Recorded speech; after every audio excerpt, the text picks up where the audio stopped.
Hi and welcome to another Just Ask Jen video hosted by Scrapbook and Cards Today magazine. Today I'm going to answer the question of how to alter cork. And cork is a fun textured item that is appearing in scrapbooking products and card making products.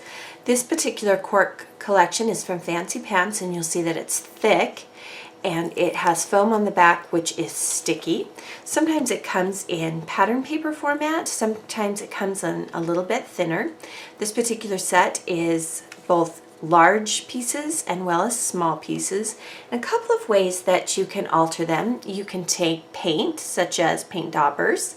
You can stamp on them using stamping ink pads. You can use a Versamark ink pad and then add embossing powder. So a lot of different ways that you can alter them. You can also die cut them. You'll see these are already die cut.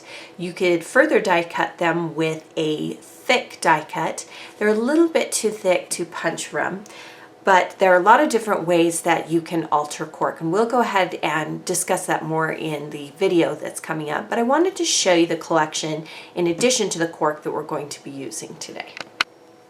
So the collection I'm going to be using coordinates with the cork die cut pieces I showed you. It's from Fancy Pants Designs and it's called What a Wonderful Day. This is the collection kit cover and it shows you some of the items in the kit.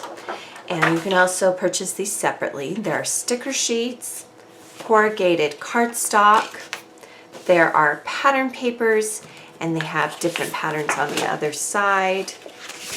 There are also fun embellishments such as button chipboard pieces and frame or flags rather, ephemera packs, little decorative bags, tags, envelopes, a alphabet sticker sheet and a border strip sticker sheet, smaller stickers, frames, and brads. And we'll be using these items as well as some of the items I showed you to alter cork to create a layout.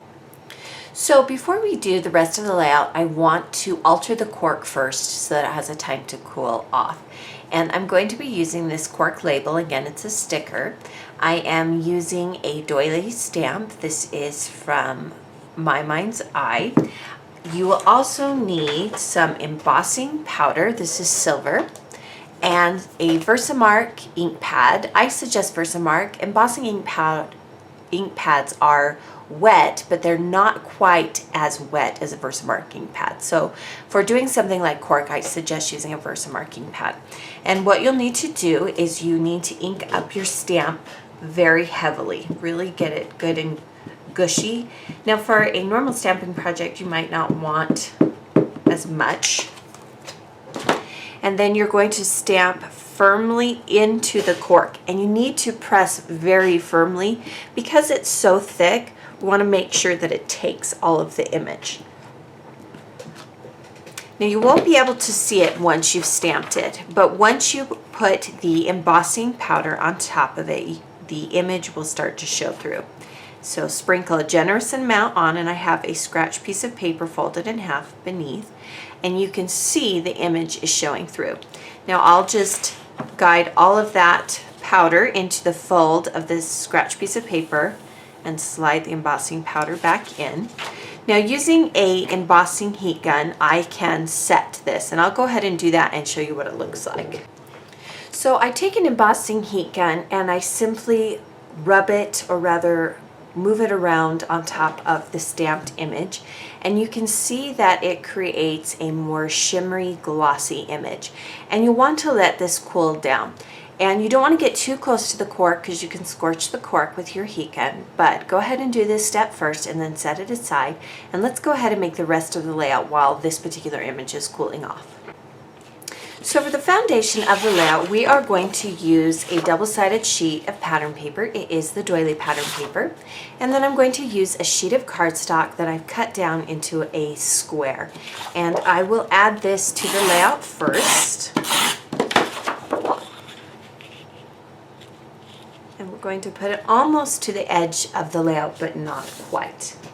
Then from the border strip pattern paper, I have pre-cut the pattern paper that I want to use here on the bottom, and I'll just trim it off a little bit. This particular green zigzag was already this particular width and height, and I'll just trim it down to fit the layout. And you can use either side of the paper. The other side of the paper was this fun blue, kind of loose chevron. Then from the border strip stickers that I showed you in the beginning is this fun zigzag stripe. And we are going to add part of it to the layout, but not all of it. And I don't want to place it all the way down on my layout, and I'll show you why. I want to add a little bit of twine to it. And so before I stick it down, sometimes I'll use something like a pencil to kind of hold it in place, and then I can wrap twine around it. And this is just a light blue burlap twine. And we'll just add this to this side of the sticker. If you want to make this sticker a little less sticky, you can place it several times on felt. Just kind of tap it down on a piece of felt, and that will help it be less sticky. Or you can use talcum powder, baby powder, to remove the stickiness from any kind of a sticker. But my technique sometimes is just to place something under it temporarily while I'm fixing it. And then I'll arrange the twine until I get it exactly how I want. I have a large photo of my son eating an ice cream sandwich, and that is the layout that I'm going to use, the theme of the layout I'm going to use. And then I have some additional smaller photos that I've printed, and I do print these at home, but you can also have your photo lab print a variety of sizes for you. And when I'm overlapping photos, I think about the space on my photo. So I have a large empty space on my photo. So I'm going to ahead and layer additional photos as well as some of the embellishments on this particular part of the layout. And the first thing I'm going to start with is one of the large envelopes. You can use either side.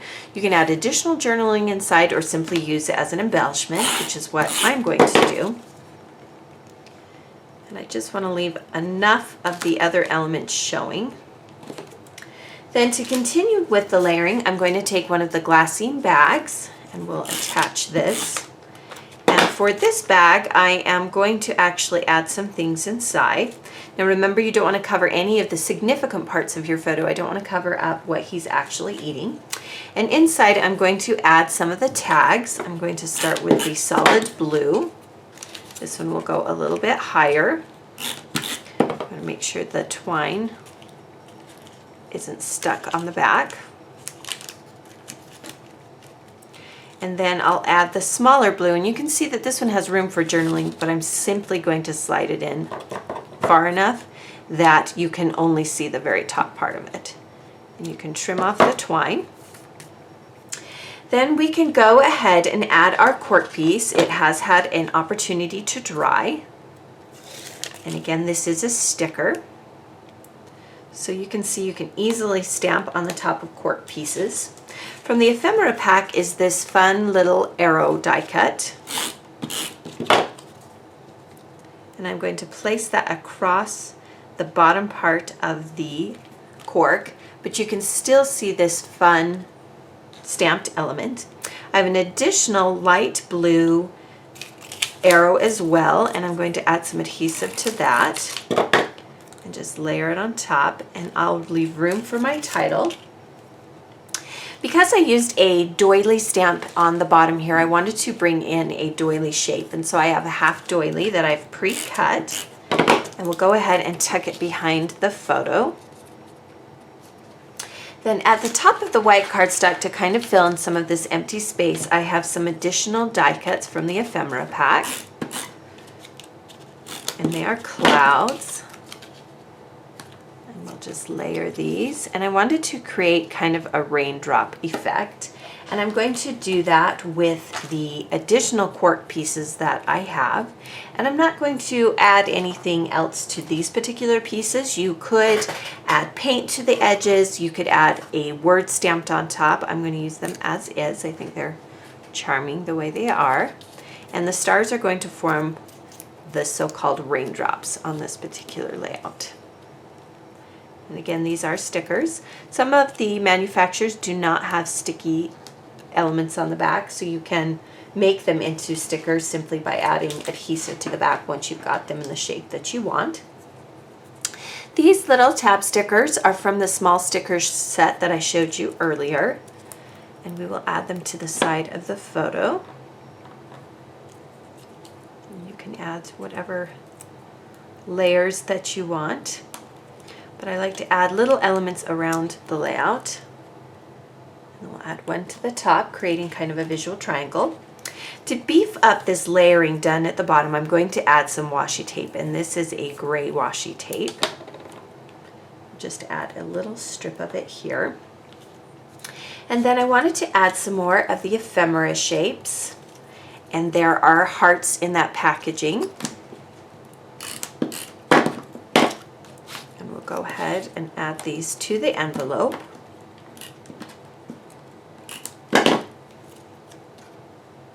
And then rather than use just ephemera pieces, I want to bring in an additional texture, and I'll do that by using one of these little buttons.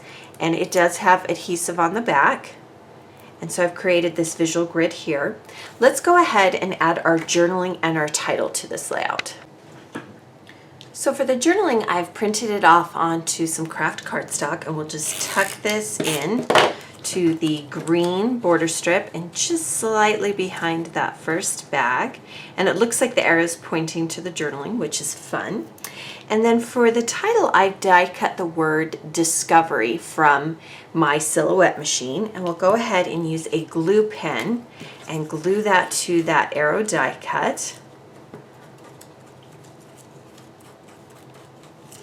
And you just paint on the adhesive onto the back.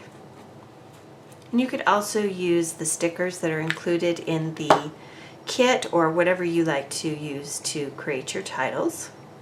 I wanted to mix it up and add a little bit of die cutting to this layout.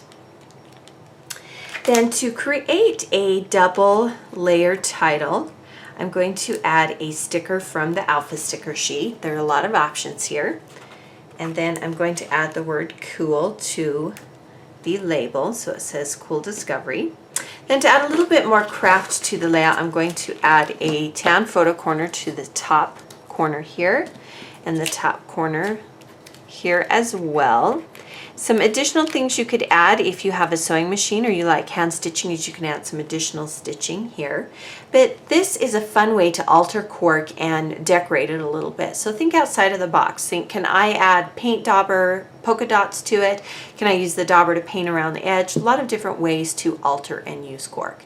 Thank you for joining me for today's Just Ask Jen video. Be sure to subscribe to the Scrapbook and Cards Today magazine YouTube video channel so you don't miss out on all of their fun tutorial videos.